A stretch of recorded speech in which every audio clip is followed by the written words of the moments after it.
नमस्कार विद्यार्थी मित्र, सप्तश्री संकुल वती आपनु हार्दिक स्वागत करूँ छूँ। चैप्टर 2 न्याय मंत्री, उसके लेखक है सी सुदर्शन। जन्म 1896, निधन 1968। तो चारों तरफ अंधकार फैला हुआ था।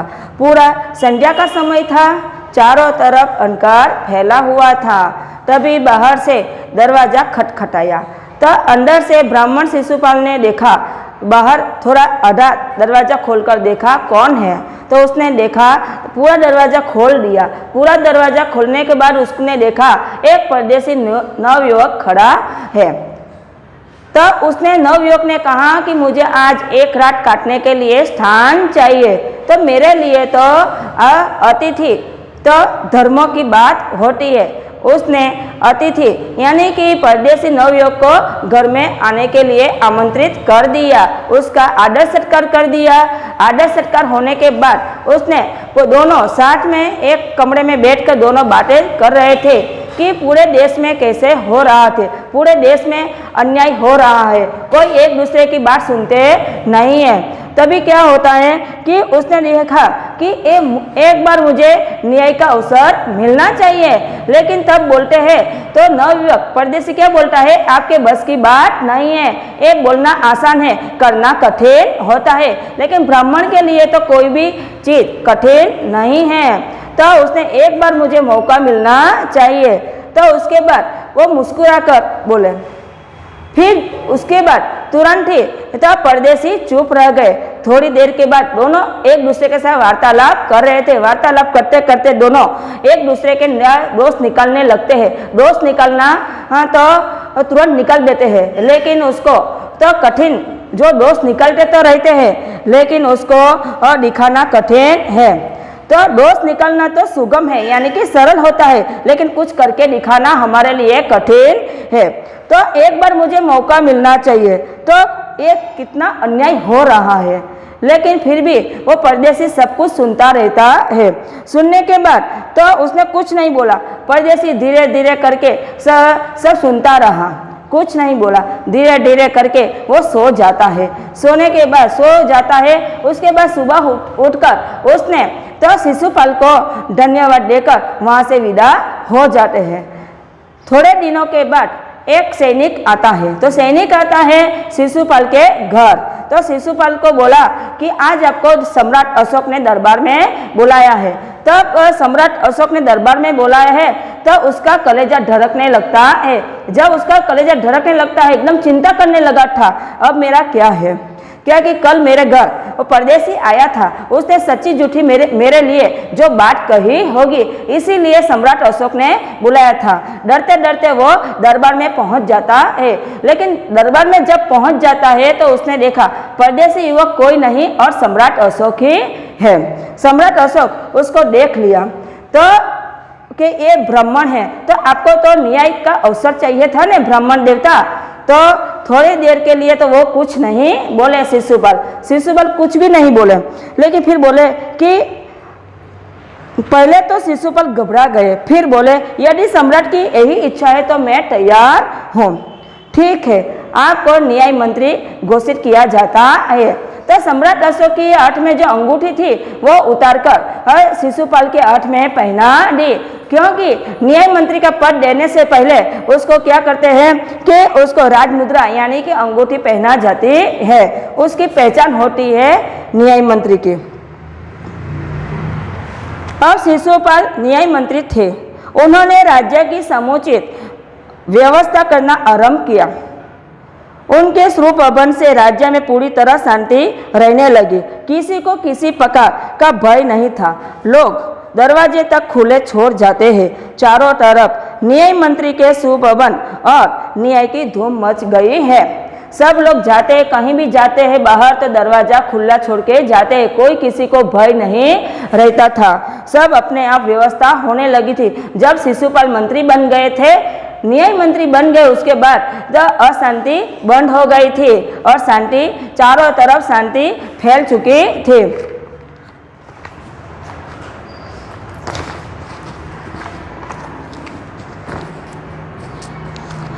लगभग 1 महीने के बाद किसी ने रात में एक पहरेदार की हत्या कर दी।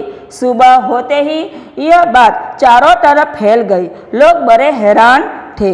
शिशुपाल की तो नींद ही उड़ गई। उन्होंने खाना पीना छोड़कर अपराधी का पता लगाने में रात दिन एक कर दिया, क्योंकि शांति से 1 महीना तो बीत गया था।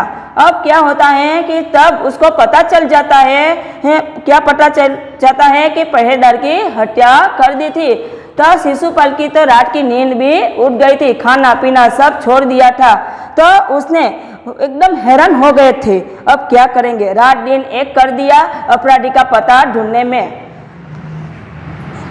बहुत प्रयत्न करने के बाद जब अपराधी का पता चला तो शिशुपाल के आश्चर्य का ठिकाना न रहा। स्वयं सम्राट ने उस पहरेदार की हत्या की थी। सम्राट को अपराधी घोषित करना बहुत कठिन काम था। शिशुपाल करे तो भी क्या करे। एक और वे न्याय मंत्री थे और दूसरी ओर सम्राट अशोक के सेवक। परंतु न्याय की दृष्टि में सम्राट और साधारण व्यक्ति में कोई अंतर नहीं होता। तब बहुत प्रयत्न करने के बाद शिशुपाल को सब पता चल जाता था कि पहरेदार की हत्या कर दी थी कोई नहीं किया था। किसने किया था? सम्राट अशोक ने ही किया था। अब तो शिशुपाल करे भी तो क्या करे, तो न्याय मंत्री का पद भी संभालना है और सम्राट अशोक के वो सेवक भी है।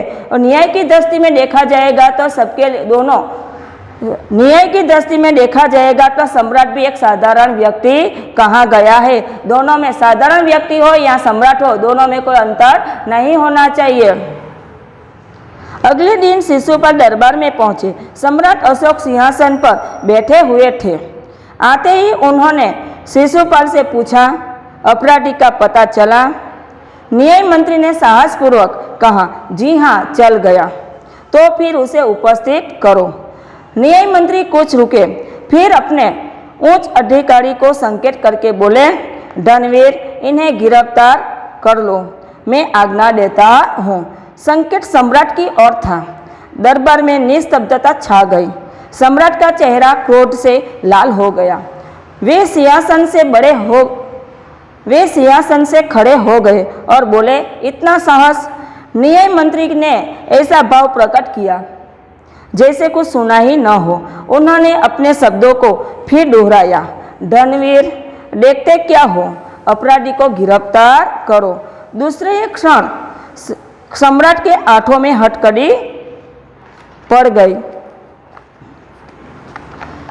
क्या हुआ कि सम्राट अशोक ने तो शिशुपाल को बोल दिया कि सह अपराधी का पता चल गया। तो शिशुपाल, ब्राह्मण शिशुपाल, जो न्याय मंत्री के पद पर है शिशुपाल, उसने कहा कि अपराधी का पता चल गया था, तो उसको तो राज दरबार में उसको उपस्थित करना चाहिए। लेकिन उसमें भी अपराधी को तो राज दरबार में बुलाने के लिए घोषित किया जाता है। उसने सैनिकों को, उच्च अधिकारी को संकेत कर देते हैं। संकेत करने के बाद पूरा ध्यान किस पर होता है? सम्राट अशोक पर हो जाता है। और कोई संकेत होने के बाद वो धनवीर, उसको गिरफ्तार कर लो, यानी कि उसको बंदी बना लो। तो संकेत सम्राट की ओर था।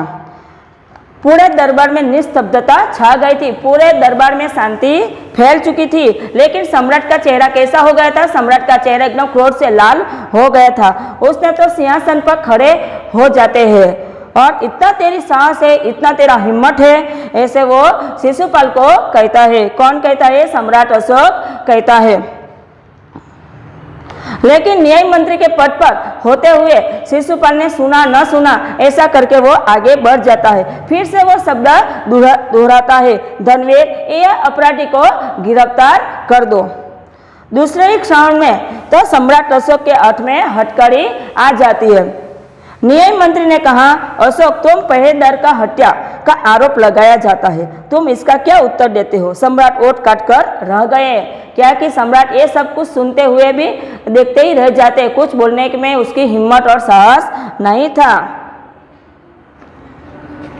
सम्राट अशोक पर पहरेदार की हत्या का आरोप लगाया जाता था, लेकिन उसका उत्तर भी सम्राट अशोक के पास कुछ भी नहीं है। वो सिर्फ चुप ही रहता है।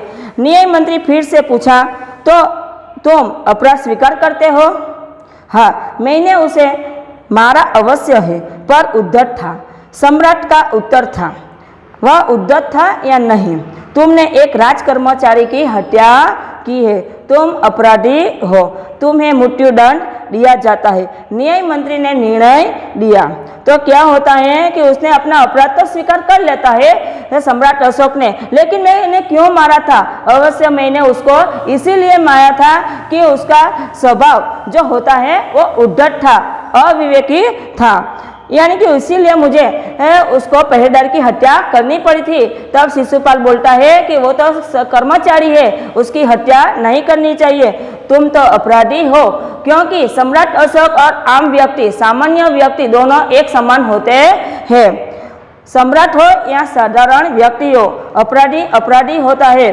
तो तुमने तो अपराधी किया है तो आपको दंड दिया जाना चाहिए। तो न्याय मंत्री का निर्णय कर देता है। सभा में सन्नाटा छा जाता है। न्याय मंत्री का निर्णय सुन सम्राट ने सिर झुका लिया। स्वयं शिशुपाल की परीक्षा में सफल हो गए थे। सम्राट का हृदय ऐसे व्यक्ति को पाकर गदगद हो रहा था, क्योंकि सम्राट अशोक को न्याय पद पर न्याय करने वाला एक मंत्री, एक ईमानदार व्यक्ति चाहिए था। उसने पहरेदार की तो हत्या कर दी थी, लेकिन वो उद्धत था इसलिए उसकी हत्या कर दी थी। लेकिन उसका निर्णय जो न्याय मंत्री पद पर रहते हुए शिशुपाल ने निर्णय सुनाई देता है, अपराधी अपराधी होता है, उसको दंड दिया जाना चाहिए। लेकिन पूरे दरबार में सन्नाटा छा जाता है कि न्याय मंत्री का निर्णय सुनकर सम्राट और अशोक का भी सिर झुक जाता है, वो भी कुछ बोले नहीं है। संयम एक परीक्षा में शिशुपाल सफल हो जाता है। सम्राट अशोक गड़गड़ हो जाता है और बोलना भी बंद कर देते हैं। उनके समय पूरे सभा में वो सिर झुकाकर खड़े रहते हैं। तभी न्याय मंत्री का संकेत पाकर एक कर्मचारी सम्राट अशोक की सोने की मूर्ति लेकर उपस्थित हो गया। न्याय मंत्री ने खड़े होकर कहा, सज्जनों, यह सच है कि मैं न्याय मंत्री हूँ और यह भी सच है कि अपराधी को दंड मिलना चाहिए, परंतु अपराधी और कोई नहीं, स्वयं सम्राट है।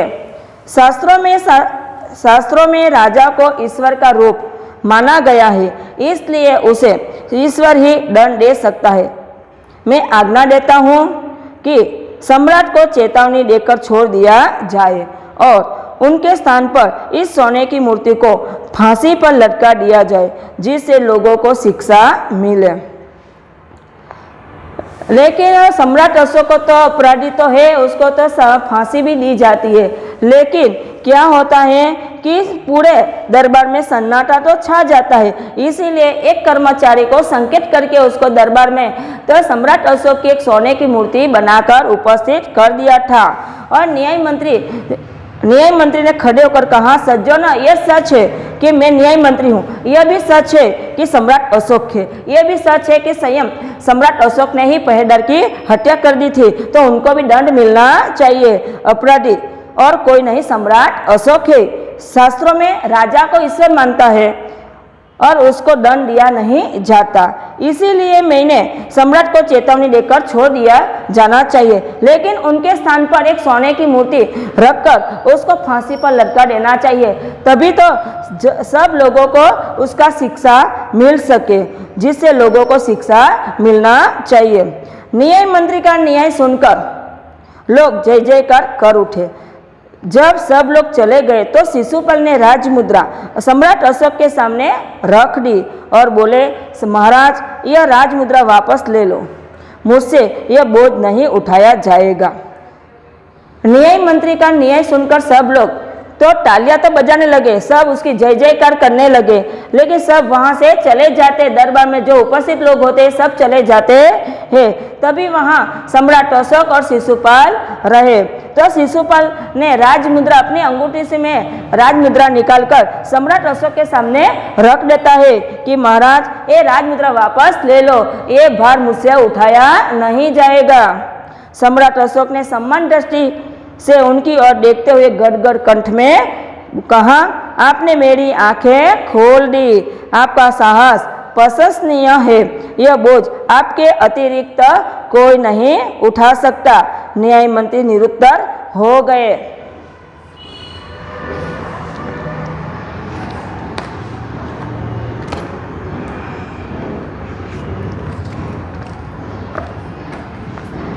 शब्दार्थ।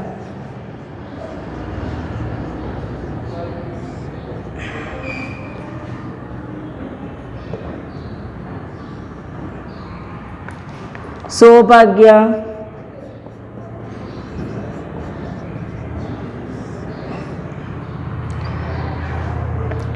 एनो अर्थ थाय छे सदनसीब,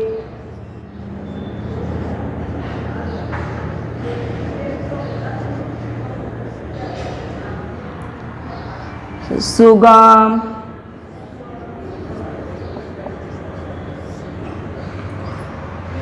अर्थ थाय छे सरल,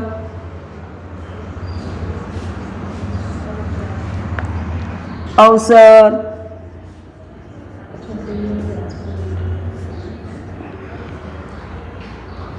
उसका अर्थ होता है मौका,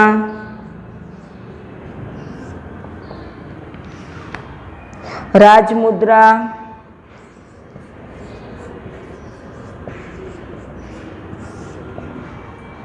राष्ट्र की निशानी,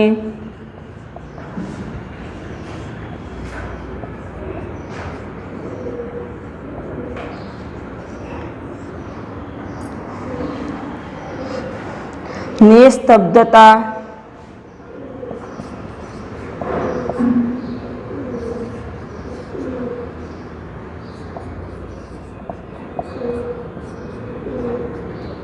उसका अर्थ होता है शांति,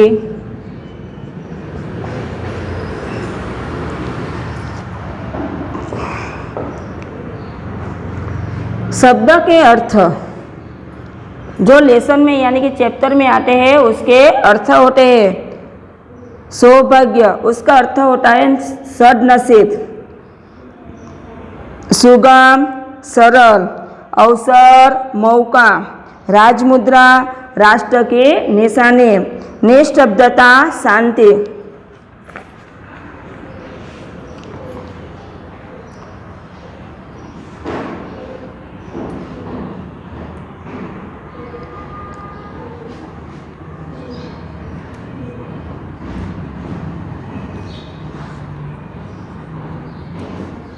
समानार्थी शब्द अतिथि, मेहमान,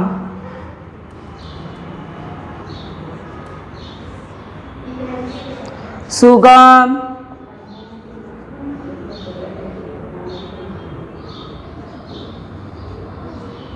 सरल, कठिन,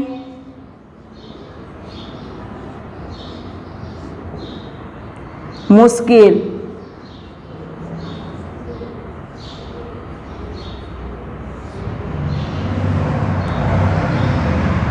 हैरान, चकित,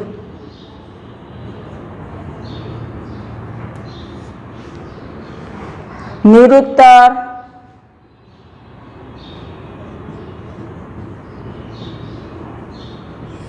खामोश।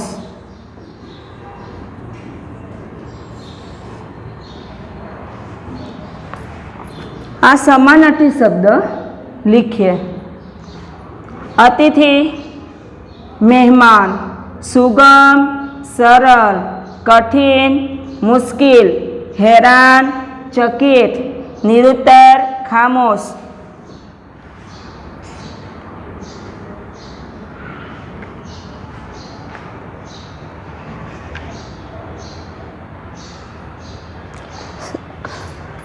निरुत्तर खामोश। आज हमारा चैप्टर नंबर 2 खत्म होता है। धन्यवाद।